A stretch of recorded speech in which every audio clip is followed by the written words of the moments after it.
I'll speak louder.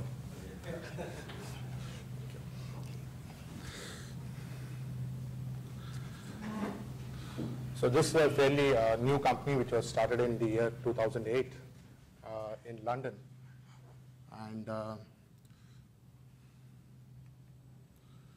so here is the leadership team, which was started by Mr. Nigel Waller and Alina Waller. And we were in 2009. We received the first seed funding from our investors, the social enterprise Greygost Ventures and the Grassroots Business Fund. And then again, we received the Series A funding in year 2010. And customers primarily have been the mobile network operators, tier 1 mobile network operators. And some of the awards which we have won. One of the awards which I would like to highlight is the GSMA Innovation Award in the year 2009. And we have also been ranked one of the top emerging TI 50 top 10 companies.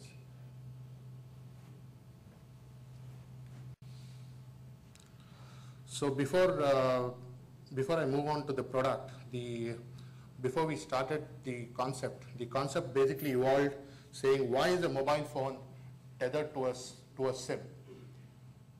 Why not the person? Unlike the email account, which is not tethered to the device, but it is tethered to a person.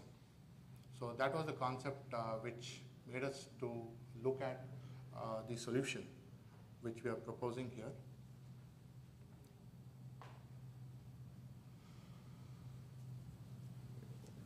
So our target market is the base of the pyramid. People who are earning between $1 to $2 a day.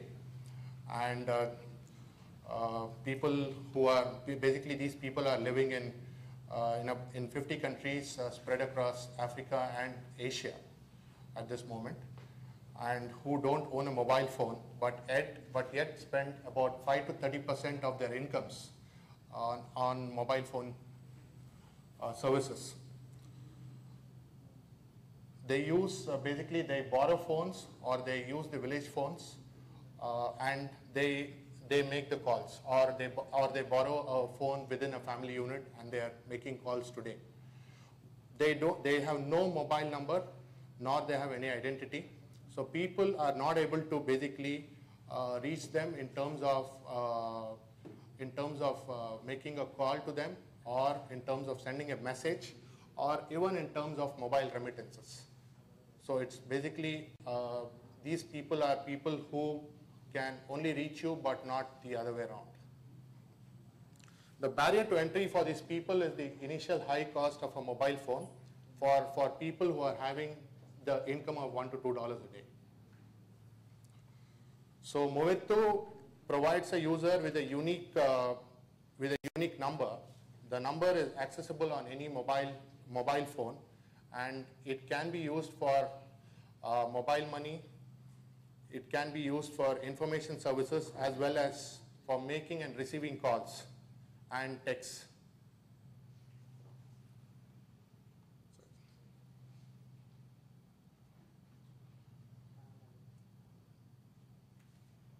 So what we are saying is the cloud phone user basically goes to a retail kiosk of the operator.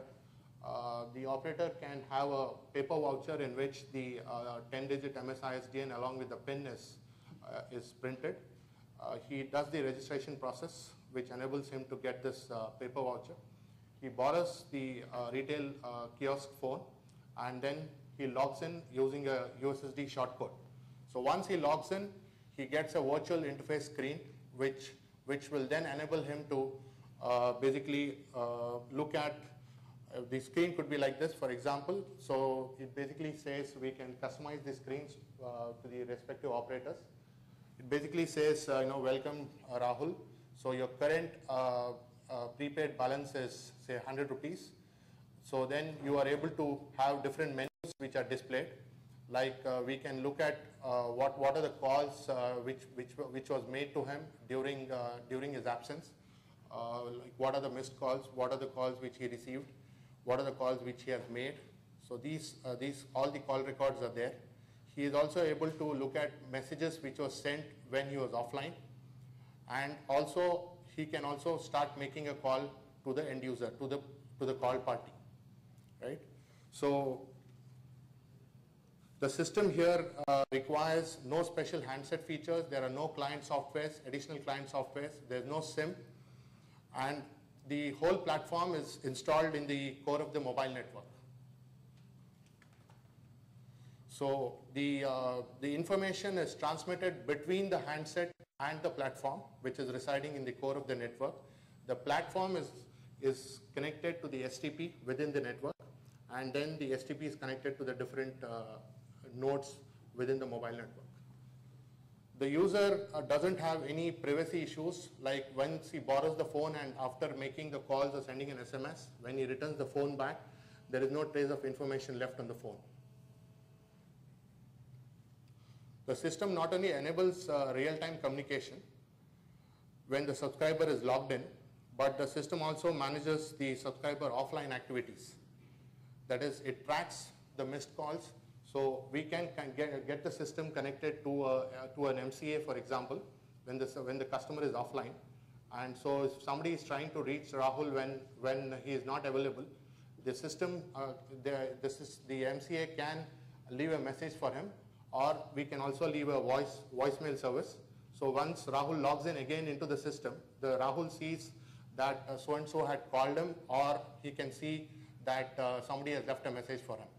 So that could be one possibility. The other could be if I'm offline, but I need some important messages to be sent, I can also do notification alerts are possible, wherein I am able to send these messages when I'm offline. For example, a job interview or some function which I need to attend, so some criticality which wants a constant monitoring. So these messages can be forwarded, say for example, to a friend or even to the village guy who's manning that phone. So these kind of possibilities are provided by the system.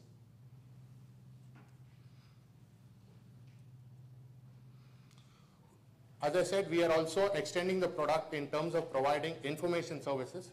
So NGOs, content providers, welfare organizations, these people can use the channel of sending information to the people who are the cloud phone subscribers in terms of basically doing money remittances. It helps in money remittances. Or we can also look at NGOs trying to send information with respect to healthcare or with respect to agricultural information, weather. So earlier this was not possible, but these people are able to look at this information as well at this point in time.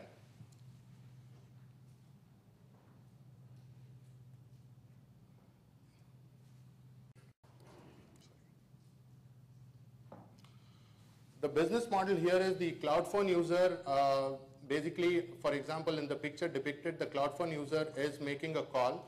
So what differs here is that he's using the village phone, he's using his own cloud phone, he's making the call.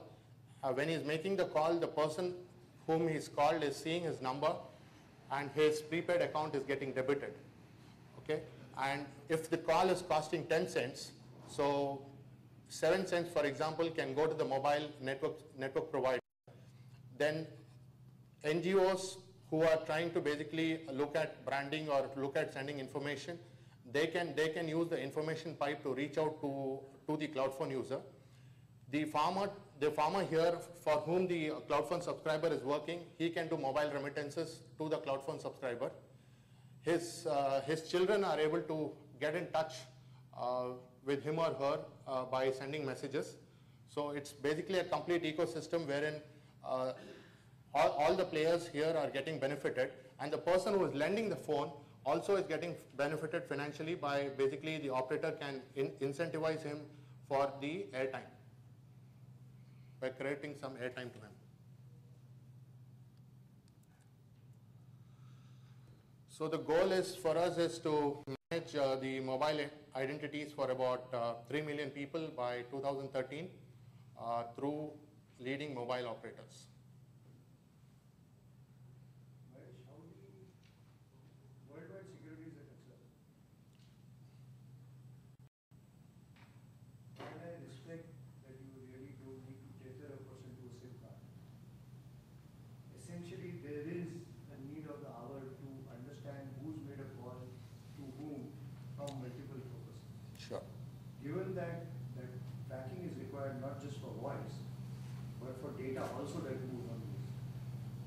you propose to? See, we are aware of the regulatory regulations which are there in different parts of the world, especially very strict regulations in our country. And you're very right in saying not only in terms of security, but in terms of even fraud control as well. So in terms of security, the platform is storing all the information, like suppose the lawful intercepts are supposed to be given, or lawful agencies require data as to who is called whom, at what time, to which number, and what is this thing. Everything is stored in the platform. So we are able to give it to them at any given point in time. Data you might be able to, because you have my concern is this guy purchased a prepaid card. A prepaid card can just move hands. No, because the logic in having a SIM card tied to an address and to a PAN card or to a bank account or to electricity bill is that it can eventually track the owner of. Yeah, we are saying, sir, we are saying you're right in saying, but we are saying this also requires some kind of a registration, due approved registration. We are not saying we have to follow the KYC norms which are laid down. We cannot bypass the KYC norms.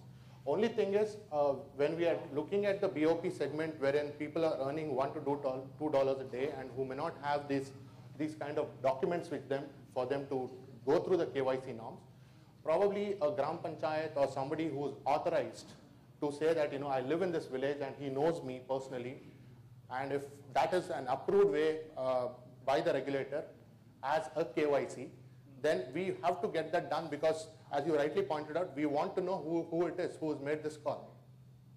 So let me turn it around. So suppose the UID stays here tomorrow. This can be built with the. We can, yes, we can. Even we are coming out with another product wherein we are, as you said, we are looking at stickiness also, right? So these guys whom we are basically targeting are basically not that organized, if I might use the word, in terms of their documents as well. So these kind of documents, we can scan them, and the operator can have them with them. You know, the operator in the sense, the retail kiosk guy who is able to scan them will provide that facility wherein we can scan the documents and store it. So in case he himself needs, you know, the documents to be used elsewhere for some other purpose, this could be an outlet for him to come and get that document, because he might have misplaced by then. So these kind of things we are working on, wherein we are also looking at how we can increase the stickiness. Here what is happening is we are already increasing the stickiness because he is now bound by that operator now. Earlier he was just using anybody's phone, anybody's SIM card, network, anybody's network, and he was making the call.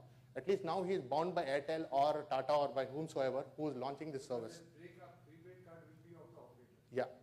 So it will not be network agnostic. No. It will go through the operator. Yeah, the stickiness for the operator is a value proposition from your point of view. Yeah, because already the guys, as he said very rightly, saying that we have to follow the KYC norms, which is a must, without which we cannot issue any mobile connections here.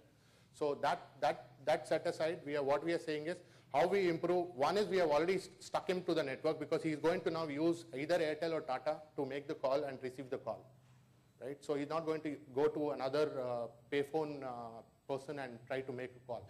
So that way we are ensured him. But we want to further increase the stickiness by looking at trying to also put some documents in place wherein we are able to store those documents online, and we are able to probably give him a copy whenever he or she requires, because these documents, they may not have adequate measures in terms of storing it and all that. So on a commercial basis, how does it compare to a standalone STD booth which the operators anyway provide? For example, a Reliance or an Airtel, they have a flourishing STD business. Is there something? These two services are different, right, in the sense that STD, yes, I'm able to make a call, but you trying to call me back might be difficult. You trying to text me might be difficult. You trying to basically send some mobile remittances is difficult.